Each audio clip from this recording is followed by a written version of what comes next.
नमस्कार, स्वागत है आपका कमोडिटी फटाफट में। अगर आपके पास भी कोई सवाल हो तो आप हमें भेज सकते हैं। नंबर है 9136934065। इस नंबर पे आप अपना नाम, अपने शहर का नाम और कमोडिटी से जुड़े सवाल भेजिए। हमारे साथ 3 मेहमान होंगे जो आज आपकी मदद करेंगे। प्रथमेश माल्या हैं एंजल वन से, रवि देवरा हैं कुबरजी ग्रुप से और भूपेश शर्मा हैं टेक्निकल एनालिस्ट हैं बीकानेर से। आप तीनों मेहमानों का बहुत बहुत शुक्रिया। और आगे बढ़ते हैं कमोडिटी मार्केट में। अब शुरुआत कर लेते हैं चांदी के साथ, क्योंकि चांदी में भी आज ज़बरदस्त तेजी बनी है। 1,15,000 रुपए के ऊपर इंट्राडे में निकल गई। रवि जी, 1,15,000 के पार निकलने के बाद अब क्या लग रहा है? अब अगला पड़ाव क्या होगा?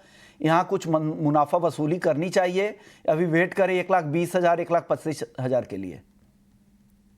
Good afternoon. डेफिनेटली अभी मेरे हिसाब से जिसने लोअर लेवल, हालांकि जिसने भी बाई किया वो लोअर लेवल से होगा, रिकॉर्ड लेवल पे चल रहा है।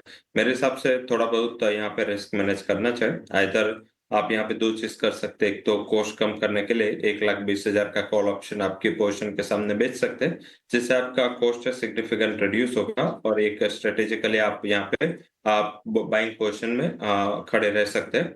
अगर ये नहीं करना है तो आई थिंक सिंपली आप 1,13,200 का स्टॉप लॉस लगाए और पोजीशन मेंटेन रहे। एंड जो टारगेट है अपर साइड 1,16,000 1,16,600 के करीब प्राइसेस आ सकते हैं। वहां पे एक बार मुनाफा वसूली भी करनी चाहिए। मेरे हिसाब से जिस हिसाब से गोल्ड सिल्वर रेशियो या मेटल सिल्वर रेशियो है, इस हिसाब से सिल्वर थोड़ा ओवरबॉट हो चुका है। तो यहाँ पे मुझे लग रहा है कि अगर कुछ भी एडवर्स न्यूज आते हैं तो प्रॉफिट बुकिंग थोड़ी शार्प होगी।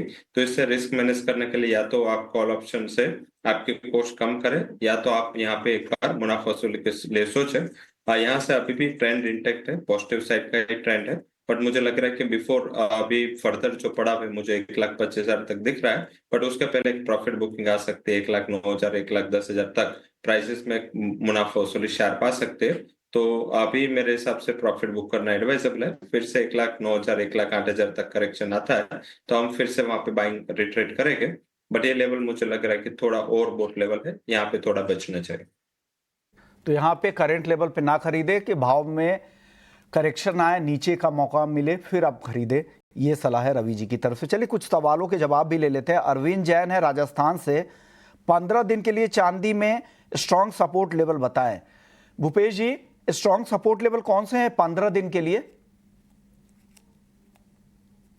जी नमस्कार विश्वन जी। नमस्कार अगर सर। चांदी के ट्रेंड ट्रेंड की बात करी जाए तो चांदी का ट्रेंड अभी भी पॉजिटिव बना हुआ है और मोमेंटम भी इसका काफी पॉजिटिव है। मुझे लगता है कि चांदी में अभी 1,10,000 का जो लेवल है वो काफी महत्वपूर्ण लेवल रहेगा।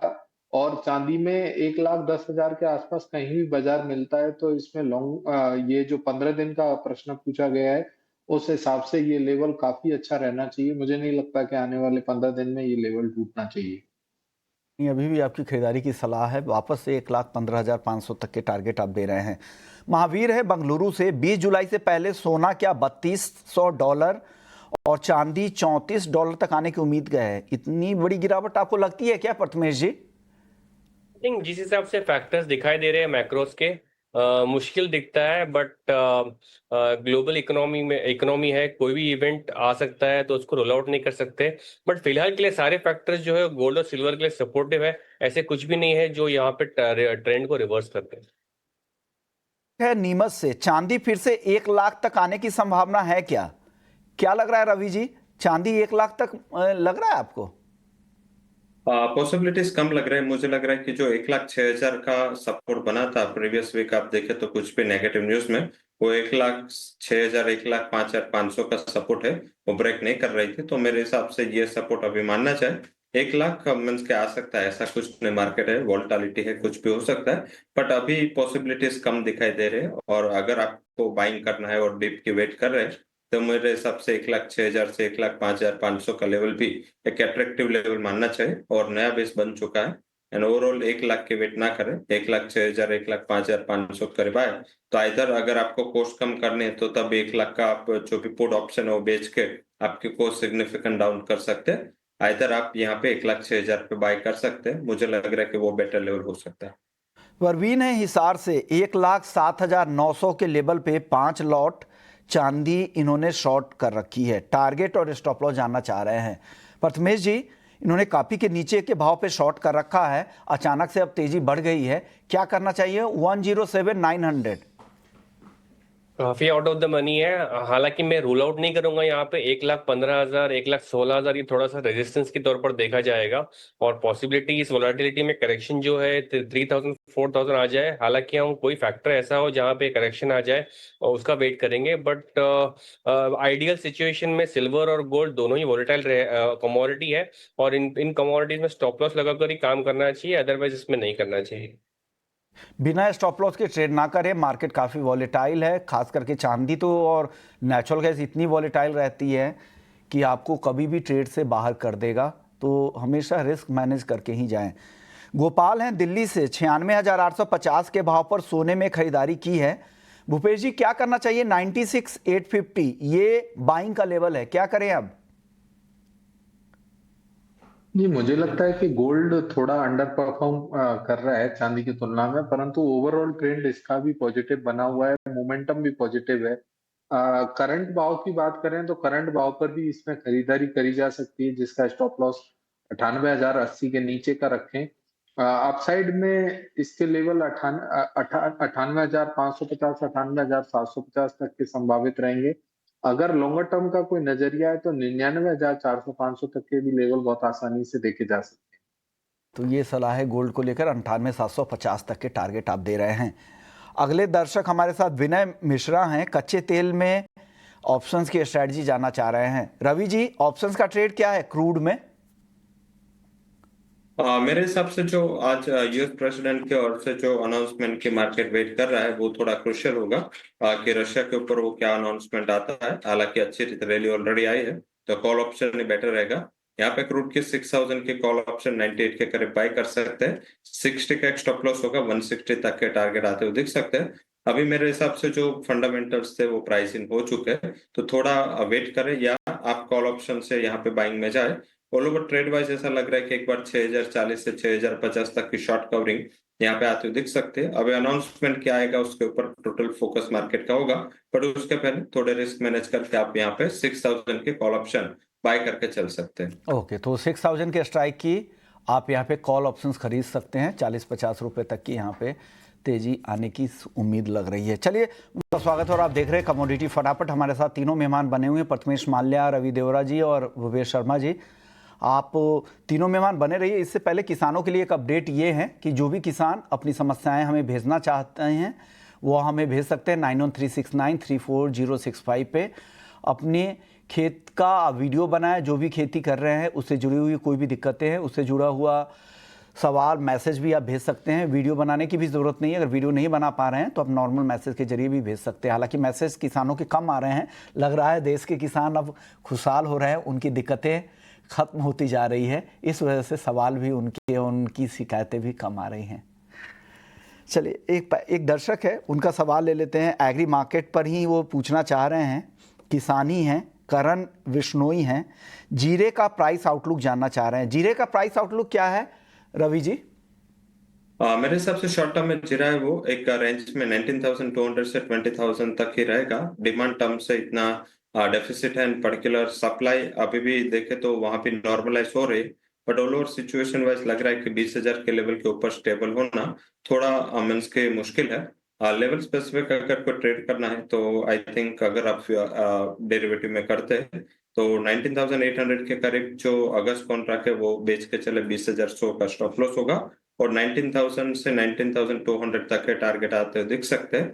अगर बाइंग करना है तो मेरे हिसाब से एक बार 19,000 के करीब आए तो यहाँ पे बाय करें, अदरवाइज मुझे लग रहा है कि जो सेलिंग प्रेशर है वो आगे भी कंटिन्यू होगा। डिमांड थोड़ी कमजोर है, इसका जो लॉस है यहाँ पे प्राइस को आता हुआ दिख रहा है, तो यहाँ से और 600-700 पॉइंट की गिरावट की उम्मीद करनी चाहिए।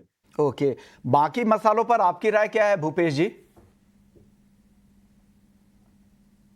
जी, मसालों में जीरे का बाजार पिछले काफी दिनों से अंडर परफॉर्म करता हुआ देखा गया है comparative to other markets like TMC की बात करें और धनिये की बात करें तो उनकी तुलना में जीरे का बाजार काफी अंडर परफॉर्म करता हुआ देखा गया है। वहीं अगर मुझे कोई कमोडिटी मसालों में अच्छी लगती है तो वो टीएमसी का बाजार में खरीदारी करनी चाहिए। 13,000 400-500 के दाम में, और जिसका स्टॉप लॉस 13,100 के नीचे का लगाएं।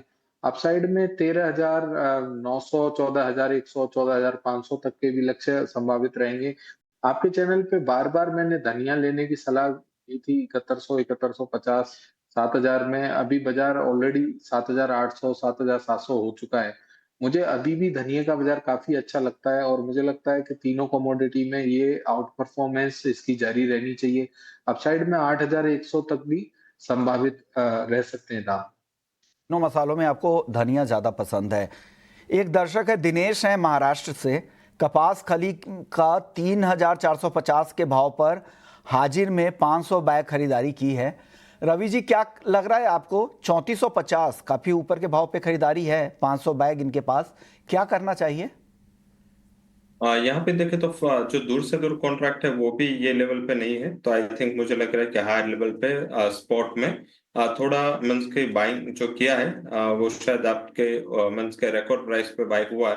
तो यहाँ पे तो लोअर आउटलुक तो लग रहा है सैलून प्राइस का ही है, कोई ज्यादा यहाँ पे बढ़त की उम्मीद नहीं है। एंड आपके लेवल से ऑलरेडी मंस के 200 रुपये तक नीचे आ चुका है।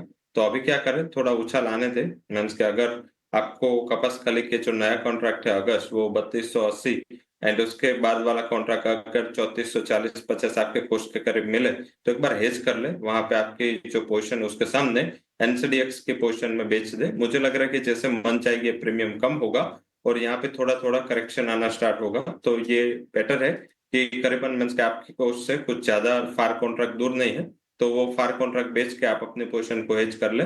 ओवर आउटलुक सैलून राइस का है, मुझे लग रहा है कि यहाँ पे जो अगस्त कॉन्ट्रैक्ट है वो 3100 तक, और जो नया कॉन्ट्रैक्ट है वो एक बार 3200 तक आ सकता है। तो यहाँ से और 200 पॉइंट की गिरावट आएगी। इससे ज्यादा बेटर है कि आप अपनी पोजीशन को हेज करके चले। तो हेज करके जाने की सलाह आपको दी जा रही है।